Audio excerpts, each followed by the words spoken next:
I'm looking gorgeous. Okay. Let me preface with, you are a closet eater, and you are now on day 12 of the very low-calorie protocol. You ate almost an entire pack of crackers. And we were trying to get into, what was it? What was the thought process? What was the trigger? And you're like, I have no idea.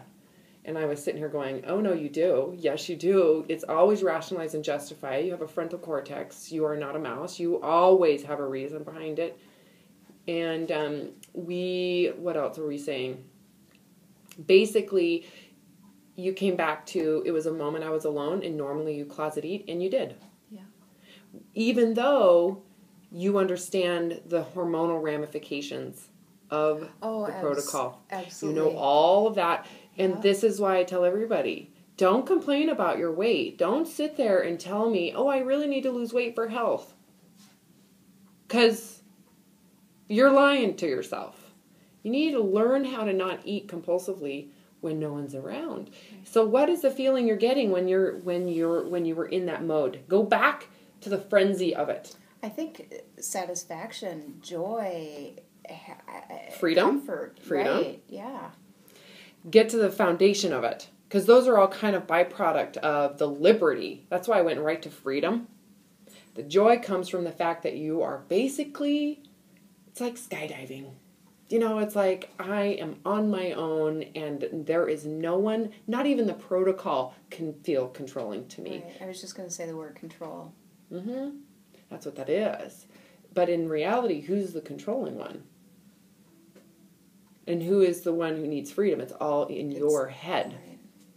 Because you're not hungry. You even said I wasn't hungry. Right. I just wanted to have those crackers that were allotted. And once I started, I said, screw it. Are you getting into what was the conversation? And let me just mention, there doesn't have to be guilt. You don't have to sit there and feel bad about it. You can just go, I'm entitled to this. I want this freedom, and I'm going to take it. This is my time, and it's mine, and I'm going to go for it, even if it hurts and kills my body. And completely conflicts with everything you thought you wanted with, I need to lose this fat and weight. I need to do this to have energy. I need to do this to be able to do things with my kids. Whatever. There wasn't any guilt. No, well, you don't have to have guilt. Usually it's entitled, and you're pushing guilt aside. So there is guilt, trust me, but you're going to hide it with entitlement. You have reasonings, you justify, and you rationalize, so you don't have to have guilt or feel bad until later. Right. Oh, but we're talking right in the moment of it. In the moment, there wasn't. There was just a deep desire to do it because I could, regardless of... So you're repeating the same mistake over and over and over again. So what do you think you need to do moving forward? Because you're going to have more than one opportunity to binge on anything you want. You really have opportunity all the time. As soon as you're done with this meeting with me, you're going to have time alone in your car. Right. Can I get you some crackers to take with you? Right. No, seriously. Right. We should probably have them here because you need to not want to do that anymore. It needs to stop making sense for you to where, sure, with the old way of thinking, you can justify sabotage in any way you want to, but you don't want to do it anymore. So regardless of all the opportunity you have, you're not going to do it. It's like someone who wants to steal. Did I use that with you before? The example of someone who compulsively steals. They love it. They love the risk in it. It makes them feel free. They feel entitled to it. Okay, you're stealing. Okay, they get caught and they go to jail. So when they get out, they still have the impulse. Okay. Even though they feel bad, they understand, they hate the fact that there was a consequence. They get out and the first thing they see is an easy opportunity to steal something. And not only that, but this is something they've done so many times before, they know they can get away with it. What do you think it takes to not steal? You have to believe that it's wrong. Right. You don't believe that binging on crackers is ultimately wrong. That's the problem. You can see it from the outside and go, yeah, stealing is wrong. But There's always a but. That's how you justify it. That's when you say, and no, it's not wrong. I'm going to do it anyways. Right. It's no different than someone who molests. They usually justify it too. You know that, right? So that they don't have to feel bad. There's always a reason behind why they feel entitled to molesting someone else, regardless of the psychological consequence to themselves and to the person they're hurting. You're kind of molesting your own body.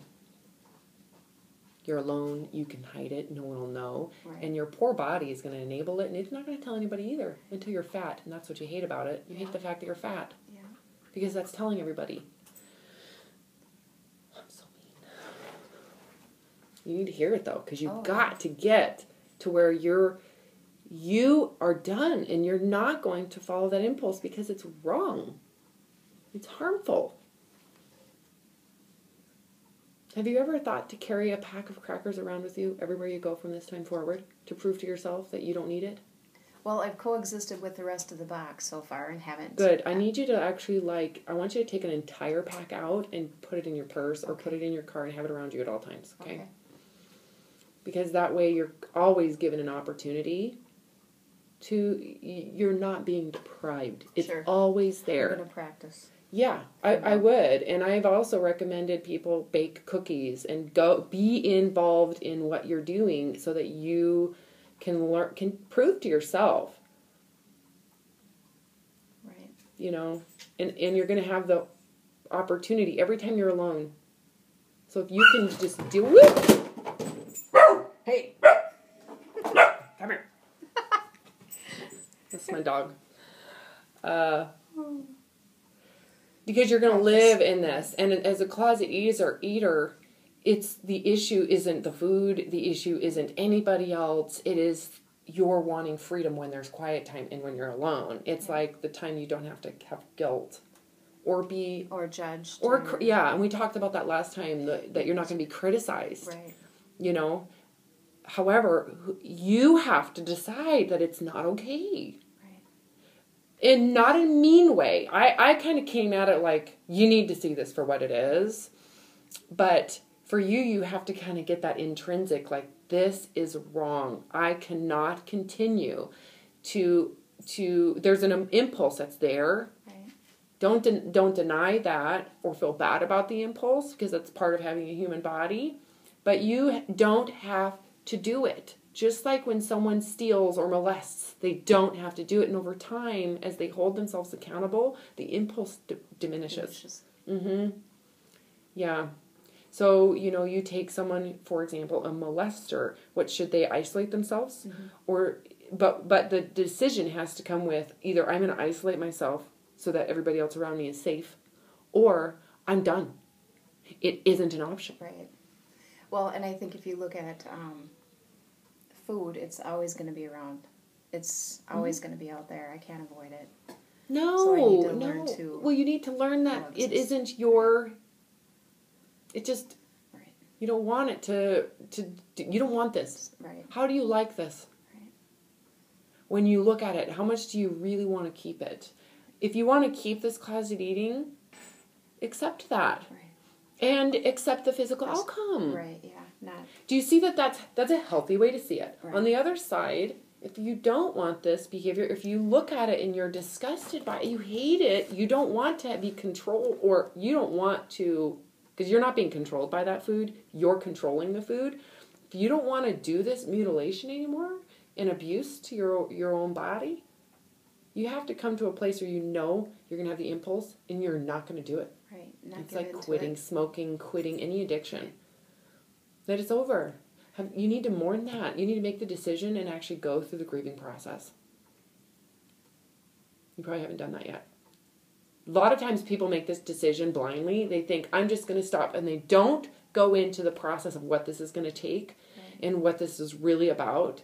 And so they're just reactively going, oh, it controls me. Whatever. You really need to grieve. You need to cut ties to that and be sad. Sure. Have you thought about that either? I hadn't, but it makes sense. You need to cry it out. Makes sense. You need to actually be sad over the fact that you're done with food as you're not going to molest your body anymore with food. And there's some sadness that's going to come with that. Because it was, for you, it was an outlet of freedom and fun and excitement. And like I said, you either accept it and try to work on it in denial Sure. with diets, Right. or you can not accept it and go through a process of elimination to where you're going to eliminate this, even though there's all this positive outcome for you emotionally, mentally, and psychologically. And as a narcotic, you know. This protocol is a beautiful platform for this. Yeah. Because if you truly care about your body, it actually will allow you to heal it. To heal the damage you've done. Right. Well, through at day 18, it is completely a head game. I know. Because you're not hungry. Completely a head game. Good. So now it's 100% on your shoulders. Yeah. Do you love this? I'm finding it really interesting. Makes you aware of stuff you probably didn't know. Just the habits and the reliance, if you will, that we have on a clock. Oh, totally. You need to get off the clock. That's... There's some truth to that. Amazing that that's how you're raised, or that's how society is. It's just like, recently. That's modern. You know, it's Oh, modern interesting. day. You know that. That's not human nature. That is modern day society and how we live. It's a byproduct of gluttony. It's a byproduct of abundance is a better way of saying it. We live in so much abundance that we can abuse it in any way, shape, or form. And someone's making a ton of money off of it, so they're marketing it. They're putting it in our faces. They're doing everything they can to sell it. Right. So you're a byproduct of this, and the outlet we've used is the diet industry, which is also making a ton of money off the fact that you're binging because you're going to go on a diet to fix it later. It's a real major issue. You can just pull yourself out of it immediately.